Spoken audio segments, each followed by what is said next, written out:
Ang nakaraan.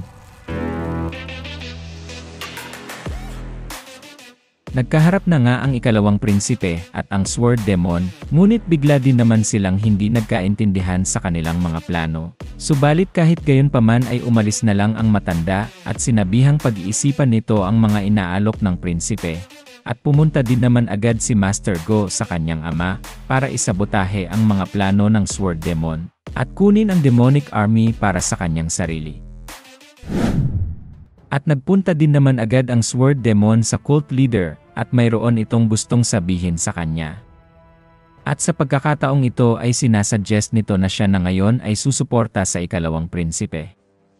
At dagdag pa niya na nais niyang magbigay ng tao para sa nominasyon sa pagiging Demon Lord. Ngunit bigla din namang naaalala ng cult leader ang sinabi ng kanyang anak na huwag nitong pagbibigyan ang matanda. Kaya't sa ngayon ay sinabi nga ng Heavenly Demon na hindi na niya tatanggapin ang mga suhestyon nito, kahit pa siya ay nakasuporta sa ikalawang prinsipe. Kaya't wala din namang magagawa ang Sword Demon kung ito ang desisyon ng kanilang cult leader. At sinasabi pa nga niya na wala siyang pinapanigan sa dalawang prinsipe sa kanilang pag-aagawan ng trono. At sa pagkakataong ito na nabigo ang matanda sa kanyang mga hinihiling ay umalis na lang ito na medyo naiinis. At sinasabi pa nga niya sa kanyang sarili na bakit ang tigas-tigas pakiusapan ng cult leader at dahil dito ay hindi niya natupad ang kasunduan nila ng ikalawang prinsipe. At sa ngayon naman ay ipinagbigay alam ng Sword Demon sa ikalawang prinsipe ang naging desisyon ng kanyang ama at hindi niya natupad ang kanilang kasunduan. Kaya't sinabi din naman ni Master Go na bakit hindi niya pa sinubukan. Kaya't nagalit din naman agad ang matanda. At kung ang sinasabi ba ng prinsipe ay wala siyang silbi dahil hindi niya mapakiusapan ang cult leader kahit lang sa mga bagay na yon. At binigyan diin naman ng ikalawang prinsipe na diba ay sinabi ng matanda na mas pinapaburan siya sapagkat siya ay isang Sword Demon ngunit bakit ngayon ay hindi ito nagtagumpay sa pagpunta doon. At iginuhit pa nga ng ikalawang prinsipe na kung ito ang hangganan ng kanyang impluensya sa cult leader, at bakit parang sa ngayon ay hindi niya ito nagagamit ng husto. At dagdag pa ng ating bida na kung siya ang gumawa noon ay siguradong mapapapayag niya ang Heavenly Demon at magiging madali lang sa kanya na gawing cult leader si Jiang Ho. At sa pagkainis ng Sword Demon ay bigla siyang nagsalita at sinabi nito na kung kaya nga niya napapayagin ang cult leader ay bakit hindi na lang siya ang gumawa. At sa ngayon ay parabang ito nga ang plano ni Master Go. At siya ay magkakaroon na naman ng panibagong pabor kung mapapayag nga niya ang kanyang ama. At habang tinitignan nito ang matanda ay patuloy pa niyang ginagatungan ang pagkabigo nito sa pakikipag-usap sa kanyang ama at hindi din naman natutuwa ang Sword Demon sa pinagsasabi ng ikalawang prinsipe. At habang patuloy ang kanilang pag-uusap ay sinabi din naman ni Master Go na kung mapapayag nga niya ang cult leader, ay mayroon siyang ibang hihinging kapalit sa matanda at dapat ay maibigay niya ito dahil sa una pa lang ay sinabi ng Sword Demon na sila na ngayon ay magkasangga. At ang kanyang gustong kapalit dito ay ang Heavenly Divine Pill at sa isip naman ng prinsipe ay alam niya na mayroon pang natitirang itinatago ang Sword Demon na ito. Ngunit medyo nag-aalangan din naman ang matanda sapagkat medyo imposible ang hinihingi nito. Subalit pinipilit pa din siya ng ikalawang prinsipe, dahil hindi na nga niya nagawang Demon Lord si Jiang Ho ay ito na lang ang kanyang pagkakataon para sila ay maging tunay ng magkasangga. Kaya't sa nairitang tingin ng Sword Demon ay parabang napapaisip ito na wala na siyang ibang magagawa kung gusto niyang suportahan ang ikalawang prinsipe at ibigay na lang nito ang kanyang hinihingi. At walang ano-ano ay bigla din namang tumalo ng pagkataas-taas ang Sword Demon at siya ay magtutungo kung nasaan ang Heavenly Divine Pill. At sa pagkakataong ito ay napapangiti din naman ang ating bida sapagkat meron pa siyang ibang mga plano. At kung makuha nga niya ang Divine Pill na ito ay siguradong mapapalakas nito ang kanyang internal energy at hindi siya matatalo ng iba pang mga Demon Lords. At sa ngayon ay pinuntahan naman agad ng ikalawang prinsipe ang kanilang advisor upang malaman kung ilang porsyento ang tsansa ni Jiang Ho na maging Demon Lord. At sinabi din naman ng kanilang advisor na napakaliit lamang dahil sa napakaraming mga inirekomenda para maging Demon Lord at dagdag pa nito na kamakailan lang ay inirekomenda din ng Sword Demon sa Heavenly Demon si Jiang Ho. Ngunit ito ay ibinasura ng kanilang cult leader, subalit alam din naman na ito ng ating bida dahil siya ang may pakana ng lahat ng iyon. At sa ngayon ay sinasabi pa niya na kung posible ba na lumaki ang tsansa ni Jiang Ho na maging Demon Lord kung dalawa ng mga Demon Lord ang magrekomenda sa kanya, at sinabi din naman ng advisor na ito ay posible. At sa ngayon ay makikita din naman ang isang babaeng Demon Lord na siyang sinasabi ng prinsipe na kanyang pupuntahan. At sa kasalukuyan naman ay makikita ang isang lalaki na nagngangalang Bei Jongtak na isang warrior sa Northern Sky Sword Clan, at sinasabi niya na wala siyang sinasaktan na tao. At sa harapan ng ikalawang prinsipe ay dagdag pa niyang sinabi na ang mga babaeng ito ay pinaparatangan lang siya, kaya't dapat na imbestigahan ito ng maigi ni Master Go. Kaya't napatanong din naman ang ating bida kung bakit sa tingin niya ay pinaparatangan lang siya, at kung ano ang maibibigay pa niyang mga ebidensya na magpapatunay dito. Ngunit sabi pa ni Bei Jongtak na wala siyang alam at hindi niya ginawa ng kahalayan ang mga babaeng ito, o baka mayroon lang nag-uutos sa kanila na isumbong siya sa ikalawang prinsipe. Ngunit para bang hindi din naniniwala si Master Go sa pinagsasabi ng kupal na ito, at mayroon siyang duda na iniiba lang niya ang kanyang mga ikinikwento. Kaya't sa pagkakataong ito ay tinawag din naman ng ikalawang prinsipe si Sudaryong, at medyo kinabahan din naman si Bei Jongtak kung ano ang pinaplano ng ating bida. At sa ngayon ay daladala na nga niya ang batang babae na hinalay nito, at medyo nahihiya pa nga ang bata na may halong takot sapagkat nakita na naman niya ang kupal na may gawa nito sa kanya. Kaya't nang makita ito ni Bei Jongtak ay bigla din naman siyang umalma, at sinasabi pa nga nito na bakit nyo ito ginagawa sa akin, wala din naman akong alam sa mga paratang na ito. At dahil doon ay biglang nainis naman ang ikalawang prinsipe, at pinapaupo niya si Bei Jongtak, kung hindi ay ikukulong niya agad ito nang wala nang ginaganap pa na investigasyon. At bigla din namang tinanong ng ikalawang prinsipe ang batang babae, at sinasabi niya kung ito ba ang kupal na ng halay sa kanya. At sinagot din naman agad ng batang babae ang ating bida sa pamamagitan ng pagtango, na para bang siya ay nahihiya pa na may halong takot na nararamdaman na dulot ni Bei Jongtak. Kaya't dahil dito ay nagalit din naman ang kupal, at sinasabi pa niya na nagsisinungaling ang batang ito. At sa pagsigaw na iyon ni Bei Jongtak, ay labis na natakot ang bata at nagsimula itong manginig.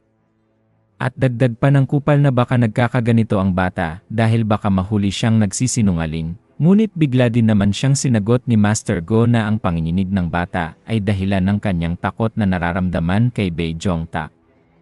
Kaya't nagtataka din naman ang kupal at bakit pumapanig ang ating bida sa bata, kaya't sinagot din naman agad siya nito na hindi ba ay tinatakot din ni Bei Jongtak ang pamilya ng batang babae. Kaya't dahil sa mga naririnig niya ay nagulat din naman ito, at unti-unti niyang iniiba ang takbo ng kanilang pag-uusap at sabi niya na bakit nito pinapaniwalaan ang sinasabi ng bata. Ngunit habang nagsasalita ito ay bigla din namang sinenyasan ni Master Go si Sudaryong, at naintindihan din naman agad niya ito, at mayroon siyang papapasukin na dagdag na witness sa kasong ito. At sa ngayon ay makikita na nga ang iba pang mga babae na katabi ng bata, at ang mga ito ay handang magsalita at magpapatunay na tama ang sinasabi ng batang babae. Kaya't sa ngayon ay sinabi din naman ng ikalawang prinsipe na kung naaalala pa ba ni Bei Jongtak ang mga babaeng ito at sila ay nagtrabaho sa kanya dati bilang katulong. Kaya't napapasabi na lang ito na lumaki na pala ang mga bata at hindi na niya nakilala ang mga mukha nito, at sa buong tapang ng dalawa ay hindi na sila matatakot na isumbong ang kupal na ito.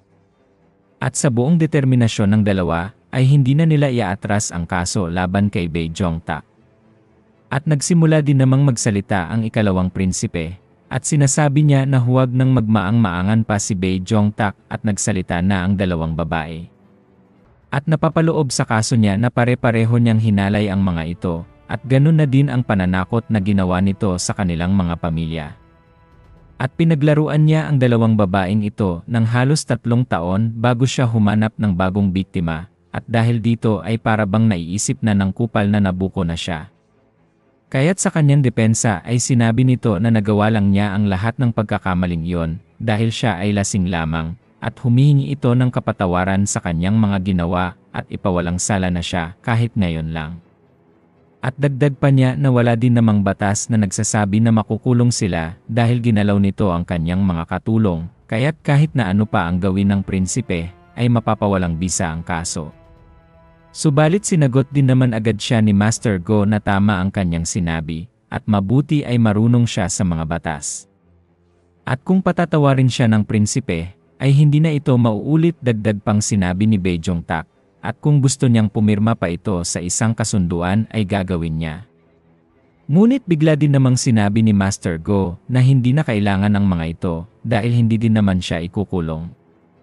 Kaya't sa mga narinig na ito ng mga babae ay bigla silang nagulat sapagkat makakatakas lang ang kupal na ito sa lahat ng kanyang mga kamanyakang ginawa. At pangiti pangang nagpasalamat si Bae-jong-tak sa ikalawang prinsipe sapagkat hindi siya nito ipapakulong dahil lamang sa kanyang mga ginawa. Subalit ang hindi niya inaasahan ay bigla siyang mayroong naramdaman na humiwa sa kanyang lieg. At dahil sa napakabilis na paghugot ng ikalawang prinsipe sa kanyang espada ay hindi na nakareact pa ang kupal.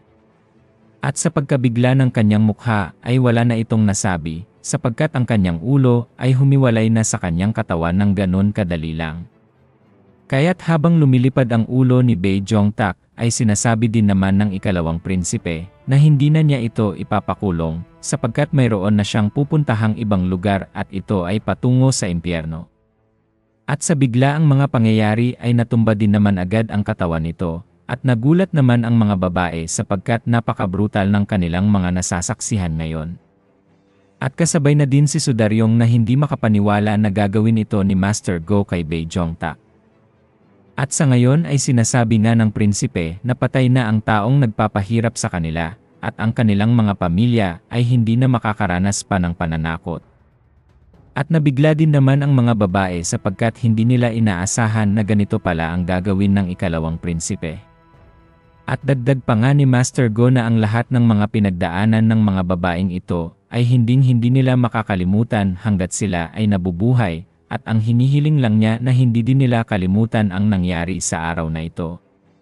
At gawin nilang alaala ang huling hininga ng kupal na ito, at isipin na lang ng mga babae na ito ang kabayaran sa pagpapahirap na ginawa ni Bae-jong-tak sa kanila. At nagpasalamat din naman agad ang isang babae sa ikalawang prinsipe, at sinasabi nito na nagpapasalamat siya sapagkat binigyan niya ng hustisya ang kanilang mga masasamang pinagdaanan. At dahil doon ay bigla din namang nagkaroon ng katahimikan sa silid, at unti-unting napupuno ng kalungkutan ang kanilang mga mata. At hindi kalaunan ay nagsimula na nga silang magsiiyakan, sapagkat ang ikalawang prinsipe lang pala ang magbibigay sa kanila ng tunay na hustisya upang makatakas sa masalimuot na kalagayan sa taong iyon. At habang tinitignan ng prinsipe ang mga bata ay nakakaramdam din siya ng awa sa mga ito, at ganoon din naman si Sudaryong. Kaya't sinabi nga ni Master Go na hindi na sila dapat magpasalamat pa sa kanya sapagkat nakamit lang nila ang hustisya dahil sa matatapang nilang mga testimonya na ibinigay upang mahuli ang taong ito. At huwag silang mahihiya at maging matapang na harapin ang susunod na parte ng kanilang buhay, at naiintindihan din naman ito ng mga batang babae.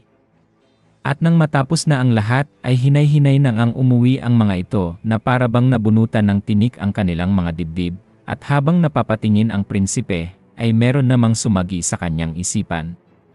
At naalala niya ang kanyang ama, at sinasabi niya sa kanyang isipan na kung hindi nila mapoprotektahan ang mga batang ito ay magdadahilan lamang ito ng kanilang pagbagsak. Kaya't sa buong determinasyon ng ating bida ay sinabi nito na wala na silang puwang upang magkamali pa, at dapat na ipatupad nila ang ganitong klasing batas sa mga naapi sa kanilang kulto. At habang napapaisip pa ang ating bida ay bigla din namang pumasok si Lian, at meron siyang daladalang balita patungkol kay Bae-jong-tak. At sinasabi nito na ang kanyang pinatay na tao ay galing sa Northern Sky Sword Clan, at ang namamahala sa mga ito ay ang Sword Master. At tanong pa nga ni Lian kung natatakot ba ang ikalawang prinsipe, at bigla din namang sumagot si Master Go na siyempre ay natatakot siya, baka mamatay agad siya, at hindi pa niya maubos na patayin ang lahat ng mga basura sa kanilang kulto.